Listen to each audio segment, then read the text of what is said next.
नमस्कार, मैं पवन आज की इस वीडियो पर आप सभी छात्रों का स्वागत करता हूं। आज का वीडियो है आप सभी छात्रों के लिए काफ़ी ज़्यादा इंपॉर्टेंट होने वाला है, क्योंकि राजस्थान में सबसे बड़ी भर्ती है। जैसे कि अभी आपको पता है 4th ग्रेड की भर्ती आने वाली है। उसी के बाद में जो आज आपको मैं भर्ती बताने वाला हूँ, ये भी आपके लिए काफ़ी बड़ी भर्ती है, वो आपकी साबित होने वाली है। ठीक है, बिल्कुल इसके लिए जो पदों की संख्या रहेगी वो आपको काफ़ी ज़्यादा पदों की संख्या है वो देखने को मिलेगी, यानी कि लगभग 13,000। ठीक है, 13,000 प्लस जो पद है उनकी संख्या आपको देखने को मिलेगी। कंप्लीट जानकारी आपको इस वीडियो के माध्यम से देखने को मिलेगी, यानी कि एक एक पॉइंट है वो आपको मैं अच्छी तरीके से क्लियर करते हुए आपको एक एक पॉइंट की जानकारी देने वाला हूं। ठीक है, सबसे पहले आप इसके बारे में देख लीजिए। यहाँ पर आप डेट भी देख सकते हो 28 जनवरी 2025। ठीक है, इसमें ये जो भर्ती जारी हुई है ये NHM यानी कि एक तरीके से राष्ट्रीय स्वास्थ्य मिशन एवं राजस्थान मेडिकल एजुकेशन सोसाइटी के विभिन्न स्वर्ग के संविदा के पदों हेतु ये सीधी भर्ती 2025 में है वो जारी की गई है। ठीक है, यहाँ से एक बार मैं कलर चेंज कर लेता हूँ जिससे कि आपको देखने में इजी रहेगा। अब इसमें जितने भी पद है उनके बारे में कंप्लीट जानकारी आपको इस वीडियो के माध्यम से देखने को मिलेगी। साथ ही में पदों का विवरण है वो किस तरीके से जारी किया गया है।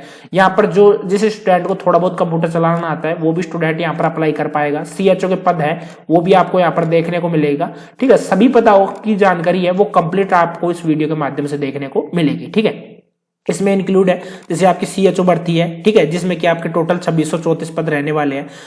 संविदा नर्स की भर्ती है। ठीक है, उसी के बाद में कॉन्ट्रेक्चुअल ब्लॉक प्रोग्राम ऑफिसर हो गया। उसी के बाद में डेटा एंट्री ऑपरेटर हो गया, यानी कि अगर आपको कंप्यूटर चलाना आता है तो भी आप 177 पदों पर अप्लाई कर पाओगे। ठीक है, सबसे बड़ी बात इसके लिए OTR होने वाला है। OTR मतलब वन टाइम रजिस्ट्रेशन, यानी जिसने CET का एग्जाम दिया था वो स्टूडेंट यहाँ पर फ्री में ही फॉर्म है वो भर पाएगा। ध्यान रखना, भर्ती परमानेंट आपकी गवर्नमेंट नहीं है लेकिन संविदा पर है, आगे जाकर आपको परमानेंट है वो भी किया जा सकता है। साथ में कॉन्ट्रेक्चुअल अकाउंट्स असिस्टेंट हो गया, फार्मा असिस्टेंट हो गया, सेक्टर हेल्थ हो गया यानी कि सेक्टर स्वास्थ्य पर्यवेक्षक हो गया। उसी के बाद में संविदा सामाजिक कार्यकर्ता हो गया, मेडिकल लैब टेक्नीशियन हो गया।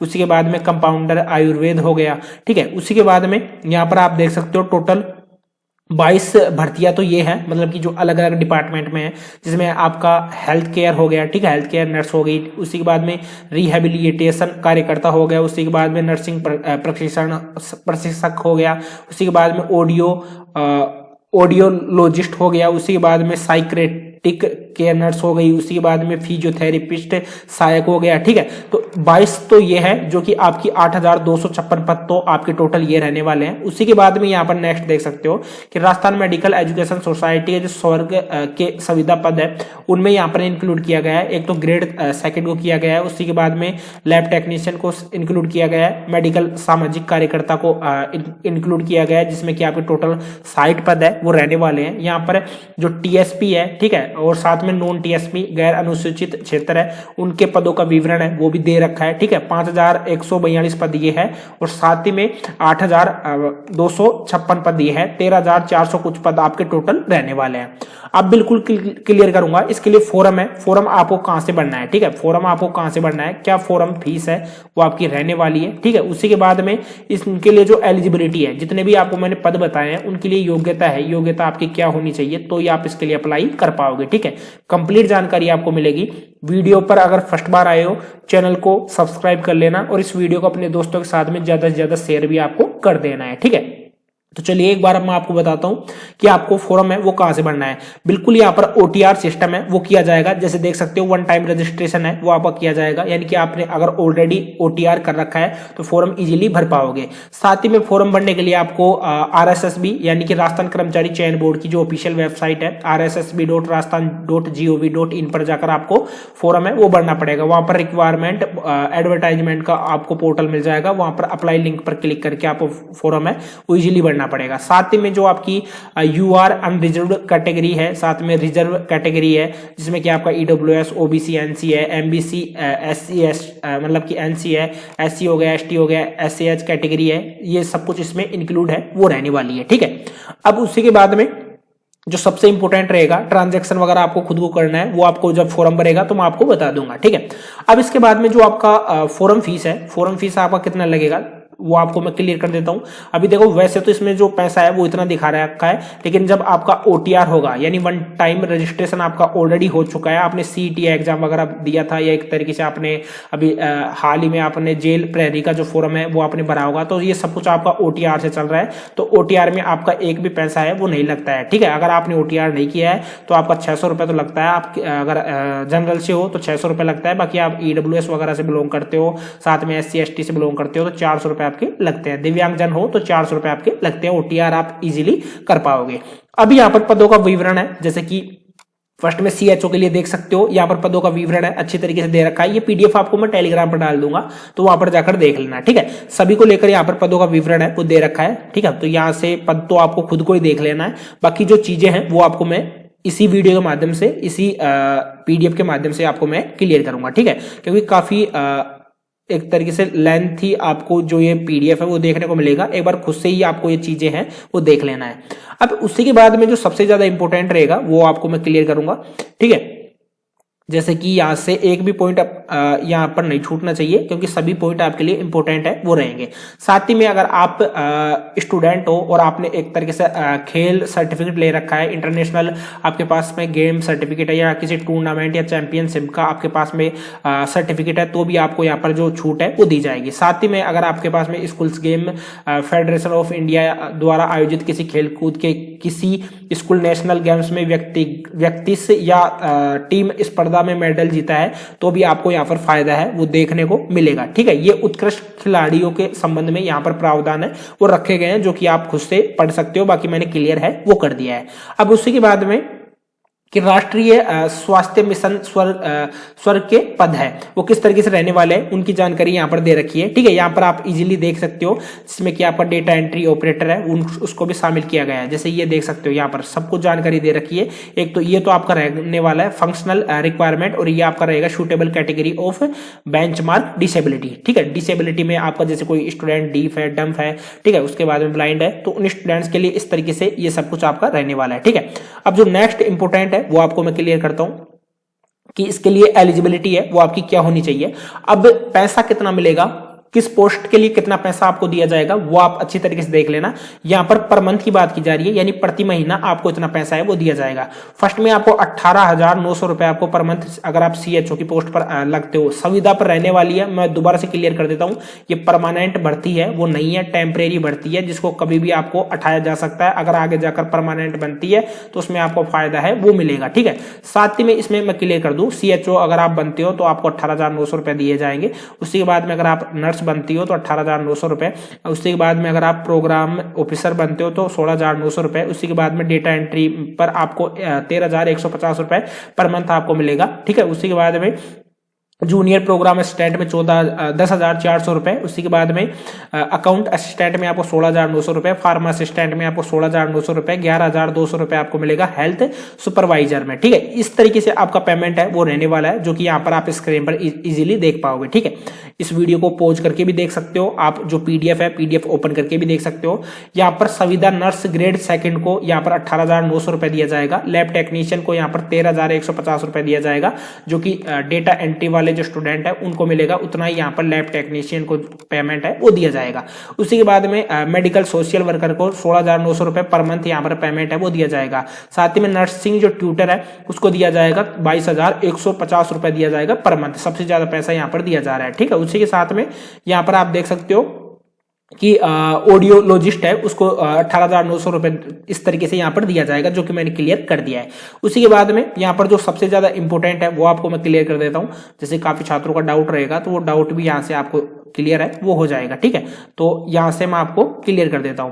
सबसे पहले तो यहाँ पर पदों की संख्या है वो किस तरीके से क्या रहने वाली है वो आपको मैं क्लियर कर देता हूं। सबसे पहले जो आपकी पात्रता है, पात्रता आपकी क्या रहनी चाहिए, वो पात्रता है वो आपको यहीं पर मैं स्क्रीन पर एक एक पॉइंट है अच्छी तरीके से क्लियर है वो कर देता हूं। ठीक है, सबसे पहले इस पोस्ट के लिए देख सकते हो आप, CHO के लिए देख सकते हो क्या आपकी योग्यता होनी चाहिए। अगर आपने BSc इन कम्युनिटी हेल्थ में कर रखा है एलिजिबल हो, अगर आपने नर्स कर रखा है JNM और BSc कर रखा है तो भी आप एलिजिबल हो, या आपने आयुर्वेदा उसके बाद में BAMS for a recognised university से आपने BAMS कोर्स भी कर रखा है तो भी आप जो CHO का पोस्ट है उसके लिए आप एलिजिबल है वो हो जाओगे। ठीक है, उसी के साथ में यहाँ पर कुछ कंडीशन रखी गई है जिनको आप पढ़ भी सकते हो।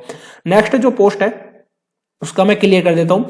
वो आपका संविदा नर्स का रहेगा। अगर आपने सीनियर सेकेंडरी और इट्स इक्विवेलेंट आपने कर रखा है या आपने जीएनएम कर रखा है किसी भी institute recognised by government institute से, तो आप इसके लिए एलिजिबल रहोगे। साथ ही में अगर आपने खंड कार्यक्रम अधिकारी के लिए अगर आपको अप्लाई करना है तो आप एमबीए किए हुए होने चाहिए, पीजी डिप्लोमा होना चाहिए आपका मैनेजमेंट में, साथ में master degree in social work आपके पास में होनी चाहिए, मास्टर ऑफ पब्लिक हेल्थ आपके पास में होनी चाहिए, साथ में PG degree in rural development. इनमें से कोई सा भी अगर आपके पास में सर्टिफिकेट है तो आप अप्लाई है वो कर पाओगे। साथ में अगर आपने आरएससीआईटी या पीजीडी से आपने कर रखा है इंस्टीट्यूट से, तो भी आप अप्लाई है वो कर पाओगे। ठीक है, अब डेटा एंट्री के लिए मैं आपको क्लियर कर देता हूं। अगर आपने पीजीडी से कर रखा है 1 साल का, ठीक है, post graduate diploma in computer application, या आपके पास में ए लेवल का सर्टिफिकेट है, बी लेवल का सर्टिफिकेट है, या आपके पास में DOEACC है यानी कि department of electronics and S3DSons of computer classes, या आपके पास में सर्टिफिकेट है, या आपने एक तरीके से BCA वगैरह कर रखा है, तो आप इस पोस्ट के लिए एलिजिबल रहोगे। यहाँ पर आप अप्लाई कर पाओगे।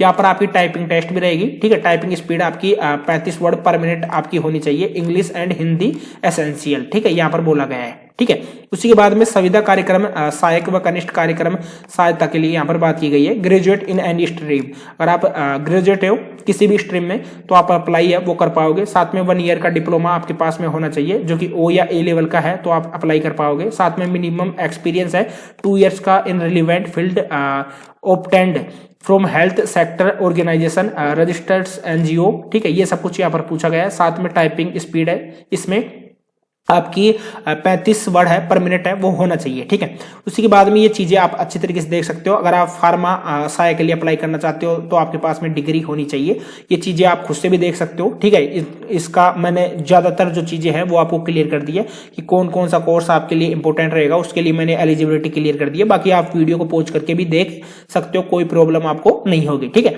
उसी के बाद में संविदा मेडिकल सामाजिक कार्यकर्ता के लिए भी ये जो क्वालिफिकेशन आपके पास में होनी चाहिए तो आप एलिजिबल हो जाओगे। ठीक है, अब जो नेक्स्ट इंपोर्टेंट चीजें रहेंगी वो आपको मैं क्लियर करूंगा।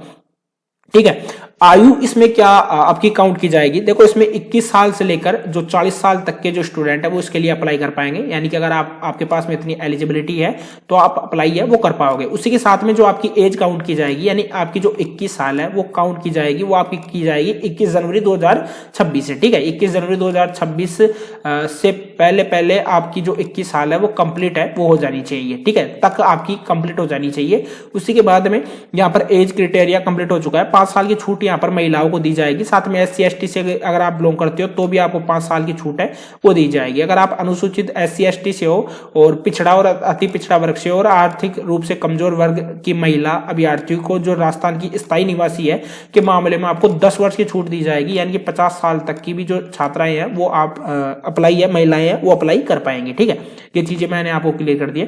राष्ट्रीयता ध्यान रखना, भारत के नागरिक हो या आप नेपाल के नागरिक हो या भूटान के नागरिक हो तो भी आप इसके लिए अप्लाई है वो कर पाओगे। कोई प्रॉब्लम इसमें देखने को आपको नहीं मिलेगी। ठीक है, पेंशन की सुविधा इसमें दी जाएगी। अगर Rajasthan contractual hiring to civil post rules 2022 के अंतर्गत संविदा कर्मी को पेंशन की परिलाभ दे होंगे। ठीक है, आपको जो पेंशन है पेंशन भी दी जाएगी, ध्यान रखना, पेंशन भी आपको दी जाएगी। विवाह पंजीयन है वो भी आपका देख सकते हो, अगर आप मैरिड हो तो किस तरीके से क्या कुछ आपको करना पड़ेगा। ठीक है, उसी के साथ में पंजीयन शुल्क जमा कराने एवं ऑनलाइन आवेदन बढ़ने की अंतिम तिथि है वो आपकी दी गई है, जिसमें कि आप 18 फरवरी 2025 से लेकर 19 मार्च 2025 की रात्रि तक आप फॉर्म है वो इजीली भर पाओगे। ठीक है, ध्यान रखना कि OTR आपका हो रखा है तो आप 18 फरवरी 2025 से लेकर 19 मार्च 2025 तक आप जो फॉर्म है इजीली भर पाओगे।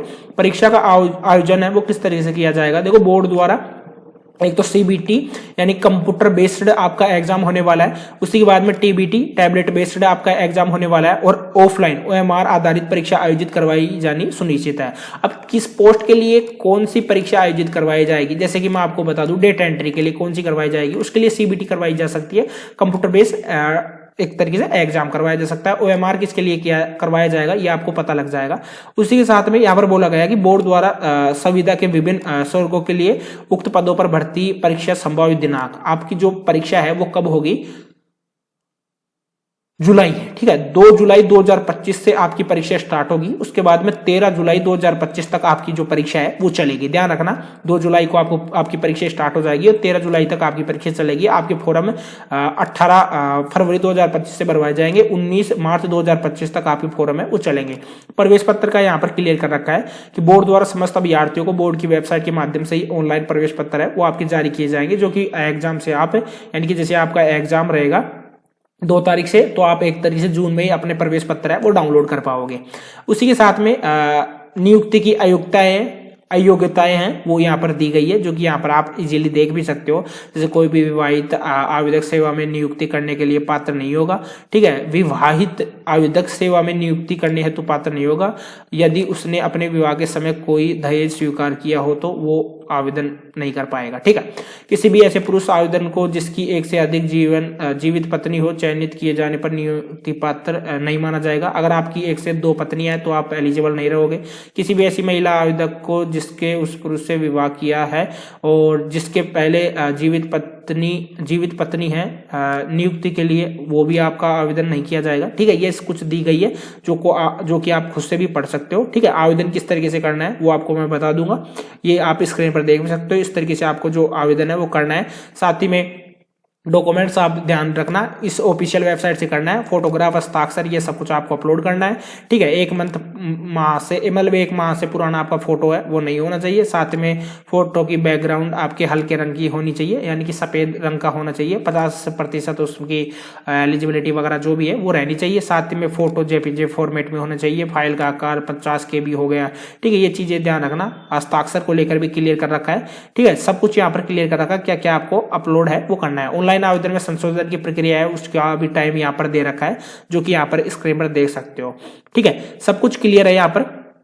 श्रुति लेखन की जो सुविधा है वो भी दी गई है। और जितनी भी जो चीजें हैं, यानी 13,000 पद है तो काफी ज्यादा पद है। इन पदों पर आपकी जो भर्ती है वो जल्दी निकलने वाली है। साथ में सिलेबस है, सिलेबस भी क्लियर कर रखा है। यहाँ से मैं जूम इन कर लेता हूँ एक बार, ये देख सकते हो ये सिलेबस भी है, ठीक है। ये सिलेबस आपको इजीली देखने को मिल जाएगा, सभी का सिलेबस डाल रखा है, ठीक है। जैसे कि मैं आपको डेटा एंट्री का मैं सिलेबस भी दिखा देता हूँ।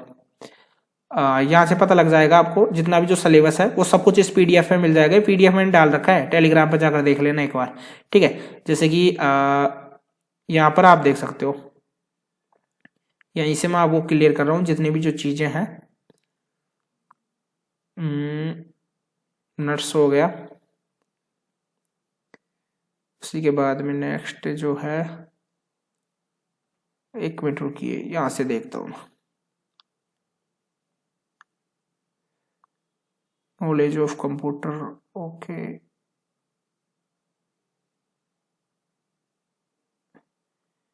हेल्थ ऑफिसर, ये CHO का हो गया, ठीक है। CHO का सिलेबस हो गया। और CHO के सिलेबस के बाद में नीचे आप देख सकते हो, वो आपको देखने को मिल जाएगा 2nd नंबर का पॉइंट। ये ट्यूटर के लिए हो गया सिलेबस।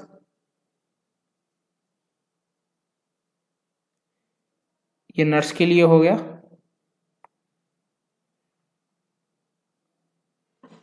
ठीक है। सिलेबस पूरा दे रखा है, एक बार इसको देख लेना। वो आपको मैं टेलीग्राम पर बता भी दूंगा। इस वीडियो को ज्यादा से ज्यादा शेयर करना और मिलते हैं किसी नेक्स्ट वीडियो में। आज के लिए इतना ही, बाय।